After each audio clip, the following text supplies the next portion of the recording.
समुद्री ताकत और ज्यादा बढ़ा दी है। अमेरिका पश्चिम एशिया में अपना तीसरा एयरक्राफ्ट कैरियर तैनात करने जा रहा है।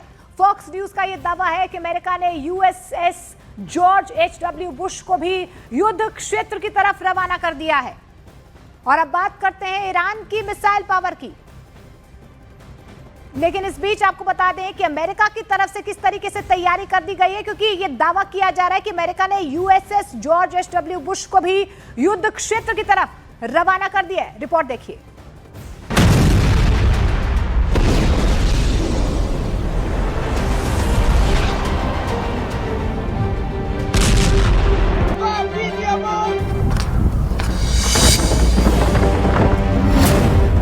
पश्चिम एशिया में और भड़की युद्ध की आग। समुद्र में अमेरिका ने बढ़ाई अपनी ताकत। तीसरा एयरक्राफ्ट कैरियर ईरान की तरफ रवाना।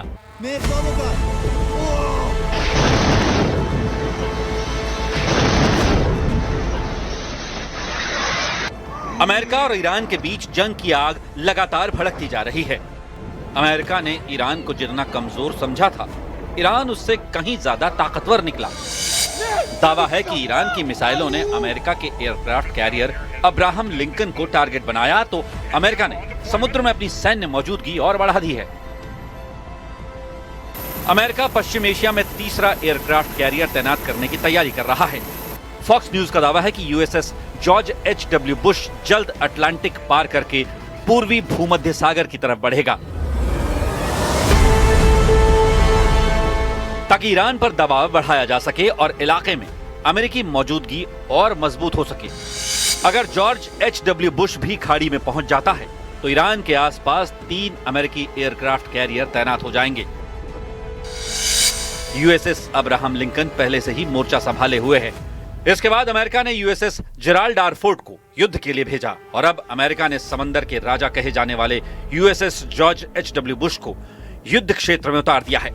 यह एयरक्राफ्ट कैरियर 3 फुटबॉल मैदान से भी बड़ा है। अगर इसकी क्षमता की बात करें तो यूएसएस जॉर्ज एच.डब्ल्यू. बुश पर 80 से 90 लड़ाकू विमान तैनात किए जा सकते हैं। इस एयरक्राफ्ट कैरियर पर एयरफोर्स और नेवी मिलाकर 5000 से ज्यादा जवानों की तैनाती हो सकती है।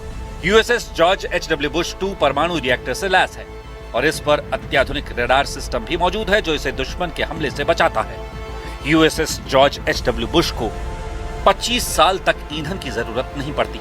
समंदर में इसकी रफ्तार 56 नॉटिकल माइल्स प्रति घंटे से ज्यादा की है और इसलिए यूएसएस जॉर्ज एच.डब्ल्यू. बुश लंबे समय तक समुद्र में तैनात रहने में सक्षम है। ईरान के युद्ध में अमेरिका के वॉरशिप इस वक्त अलग अलग जगह से अपनी भूमिका निभा रहे हैं। यूएसएस अब्राहम लिंकन अरब सागर में ओमान तट के पास लगभग 700 किलोमीटर दूर मौजूद है और ऑपरेशन एपिक फ्यूरी का हिस्सा है। यूएसएस जेराल्ड आर फोर्ड लाल सागर में एक्टिव है और ऑपरेशन एपिक फ्यूरी का हिस्सा है। इसके साथ ही यूएसएस जॉर्ज एच.डब्ल्यू. बुश वर्जीनिया के पास ड्रिल पूरी करने के बाद मिडिल ईस्ट की ओर रवाना हो गया है और इस वक्त अटलांटिक महासागर में मौजूद है। जंग के मैदान में अमेरिका के 3 विशाल एयरक्राफ्ट कैरियर की मौजूदगी ये दिखाती है कि वो अब पीछे हटने के मूड में नहीं है। समंदर में यूएसएस जॉर्ज एच.डब्ल्यू. बुश की तैनाती के बाद भूमध्य सागर में अमेरिका की मौजूदगी और ज्यादा मजबूत हो जाएगी। लेकिन ईरान ने भी अपने पलटवार से साफ कर दिया है कि ट्रंप के लिए यह लड़ाई आसान होने वाली नहीं है।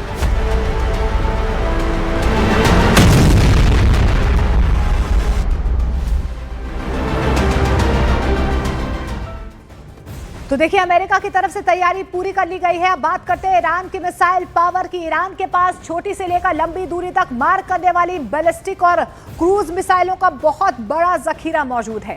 करीब 300 किलोमीटर रेंज में ईरान के पास शहाब 1 और फतेह 110 जैसी 2 प्रमुख मिसाइलें हैं। 500 यानी कि 500 किलोमीटर रेंज कैटेगरी में राद 500, शहाब 2 और फतेह 313 3 मिसाइलें हैं। इसके अलावा आपको बता दें कि 600 किलोमीटर रेंज में ईरान के पास कुद्स 1 मौजूद है। 700 किलोमीटर रेंज में याली और ज़ुल्फ़ारगर 2 मिसाइलें ईरान के पास हैं और ये बेहद घातक मानी जाती हैं। इसके अलावा 800 किलोमीटर रेंज में क्याम 1 है। 1000 किलोमीटर रेंज में कुद्र 380 है। इसके अलावा 1300 यानी कि 1300 किलोमीटर रेंज में शहाब 3 है, 1450 किलोमीटर रेंज में खैबर शोकान है, 1700 किलोमीटर रेंज में आपको बता दें इमाद है और 2000 किलोमीटर तक मार करने वाली 3 बड़ी मिसाइलें, जिनमें से खुर्रम शहर, गदर और सेजिल भी ईरान के पास है। इसके अलावा करीब 2500 किलोमीटर रेंज की सोमार क्रूज मिसाइल भी ईरान की लंबी दूरी की क्षमता वाली मिसाइल है और यही वजह है कि ईरान लगातार इन तमाम मिसाइलों का दम भरता हुआ नजर आ रहा है। लेकिन इस बीच सऊदी अरब ने ईरान की 2 मिसाइलों को मार गिराया है। ये बहुत बड़ी खबर आपको बता दें तो लगातार जो है मिडिल ईस्ट में जहां जहां पर यूएस के बेसिस है वहां पर ईरान की तरफ से अटैक किया जा रहा है। लेकिन इस बीच सऊदी अरब ने ईरान की 2 मिसाइलों को मार गिराया है। एयरपोर्ट के पास ये मिसाइल्स जो हैं उन्हें मार गिराया गया है। बैलिस्टिक मिसाइल प्रिंस सुल्तान एयरपोर्ट पर ईरान की तरफ से मिसाइल हमला किया गया है, लेकिन इस हमले को जो है आसमान में ही ध्वस्त कर दिया गया। एयर डिफेंस सिस्टम जो है यहां पर सऊदी अरब की तरफ से एक्टिव किया गया और 2 मिसाइलों को ईरान की तरफ से जो 2 मिसाइलें आ रही थी उन्हें हवा में ही मार गिराया गया है। दरअसल आपको बता दें कि एयरपोर्ट के पास एक बैलिस्टिक मिसाइल जो है वो ईरान की तरफ से दागी गई थी। प्रिंस सुल्तान एयरपोर्ट के पास ईरान की तरफ से मिसाइल हमला किया गया था, लेकिन इस बीच जानकारी मिल पा रही है कि सऊदी अरब ने ईरान की इन 2 मिसाइलों को मार गिराया है।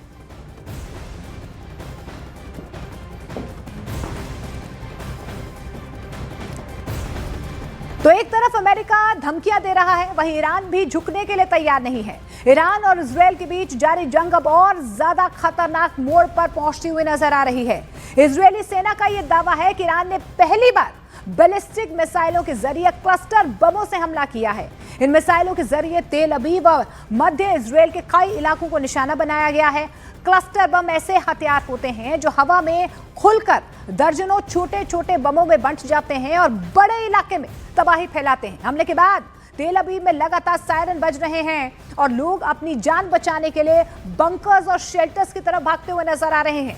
कई इलाकों में धमाकों की आवाजें सुनाई दे रही हैं और आग के गोले जो हैं वो रोंगटे खड़े कर देने वाली तस्वीरों को कहीं ना कहीं जो है कैमरों के सामने ये तस्वीरें कैद हो रही हैं। लेकिन सवाल ये है कि क्या क्लस्टर बमों का इस्तेमाल इस जंग को और ज्यादा खतरनाक बना देगा? लेकिन इस बीच आपको ये भी समझाते हैं, लेकिन इस बीच एक बड़ी खबर आपको बता दें, ईरान वॉर से जुड़ी बड़ी खबर। इजरायल पर क्लस्टर बम गिराने का दावा जो है यहां पर किया जा रहा है। एक साथ कई बमों की बौछार की गई है, तो क्लस्टर बमों से अब जो है तेल अवीव पर ताबड़तोड़ हमले किए गए हैं ईरान की तरफ से। ये क्लस्टर बम यानी कि आसमान में ये बम जब फटता है तो एक के बाद एक छोटे छोटे बमों की एक बौछार हो जाती है और यही वजह है कि अब इजरायल की तरफ से ये कहा जा रहा है कि ईरान अब क्लस्टर बमों का इस्तेमाल कर रहा है, यानी कि एक ही साथ बड़ा प्रहार जो है वो ईरान की तरफ से किया जा रहा है। व्यापक तौर पर नुकसान जो है इन क्लस्टर बम से होता है और दावा यही किया जा रहा है कि अब ये जंग जो है और ज्यादा भीषण होती हुई नजर आ रही है, क्योंकि ईरान ने देखिए एक साथ किस तरीके से बमों की बारिश जो है वो आसमान से की है। ये क्लस्टर बम हम आपको दिखा रहे हैं कि किस तरीके से घातक हो सकते हैं ये क्लस्टर बम। एक के बाद एक क्लस्टर बम्स की बौछार नजर आ रही है।